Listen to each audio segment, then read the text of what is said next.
ही निवडणूक येणाऱ्या 20 तारखेला मतदान होणार आहे।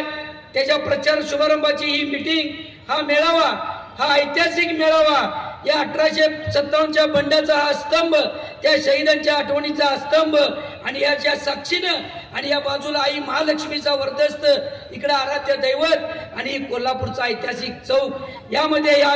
मेळावा होत असताना महाराजजी सांगावं वाटतं, हा प्रचारार्थ मेळावा नाही तर हा विजयी मेळावा आहे म्हटलं तरी काही वावगं ठरणार नाही। ही निवडणूक ज्या भावनेने या सन्मान्य सर्व व्यासपीठाच्या नेत्यांनी, छत्रपती शाहू महाराजांनी, बंटी पाटील साहेबांच्या पुढाकारानं माझ्यासारख्या एका सामान्य परिवारातल्या माजी नगरसेवक स्थायी सभापती पद भोगलेल्या एका कार्यकर्त्याला ही उमेदवारी पुरस्कृत केली आणि अखंड कोल्हापूरकरांनी ही उमेदवारी आपलंसं मांडलं की मी उमेदवार आहे, राजू म्हणजे माझी उमेदवार आहे, हे खरं म्हणजे आज सर्वांनी साक्षीनं सार्थ करून दाखवलं म्हटलं तरी वावगं ठरणार नाही साहेब। मी आज ज्यादा काय बोलणार नाही, मान्यवर सर्व बोललेले आहेत, अजून पुढे बोलायचंय खूप, पुढून काय बाण येतोय त्याला उत्तर द्यायला राजू लाटकर कायम तयार आहे, कुठलाही उत्तर द्यायला तयार आहे। कारण माझं जीवन, माझं राजकीय सामाजिक जीवन गेले 27-30 वर्ष अखंड कोल्हापूर समोर स्वच्छ आरशासारखं आहे, माझा व्यवहार समोर आहे, कोल्हापूर समोर माझा नैतिकता समोर आहे, माझं वागणं समोर आहे। ज्यांच्याबरोबर काम केलं, रवी इंगोलेंनी माझं सहकार्याने सांगितलं, कुठल्याही नेत्यांच्यावर मी काम केलं, माझ्यावर जी जबाबदारी दिली, जिल्ह्यातली महापालिकेची असो,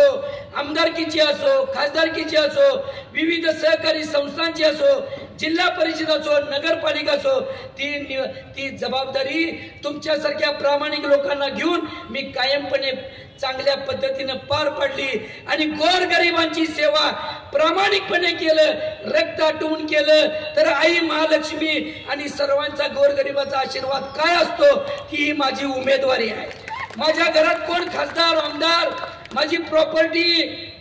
माझी मिसेस ॲडव्होकेट, आई वडील रिटायर शिक्षक, मला 2 मुली, काय माझा राजकीय परिवार, हा परिवार तुम्ही सगळे आणि ही मंडळी, हे म्हणजे माझा राजकीय परिवार आणि हे कोल्हापूर माझा सर्व परिवार आहे। या निवडणुकीत मी आज महाराज तुम्हाला आणि बंटी साहेबांना सगळ्यांच्या साक्षीने सांगतो, माझी प्रॉपर्टी डिक्लेरेशन माझ्या फॉर्म बरोबर दिलेले आहे, ते कोणी वाचू शकतं। त्यात 5 वर्षात झाली तर वाढ फक्त नैसर्गिक 10% होईल, 11% जरी झाली तर राजू लाटकर जाहीर राजीनामा देईल। आणि कुणी सांगावं, संजय पवार साहेब बोलले, मी कोल्हापूरचं जे काय आज हायदोस घालून जो काय विकृतीकडे कोल्हापूर नेण्याचा प्रयत्न चालू आहे, माझ्याकडून कोल्हापुरातलं कसलंही जाती धर्मातलं स्वास्थ्य बिघडवलं जाणार नाही, मी कुणाकडे खंडणी मागणार नाही, मी कुणाला त्रास देणार नाही, जे करायचे कोल्हापूरचा सर्वांगीण विकास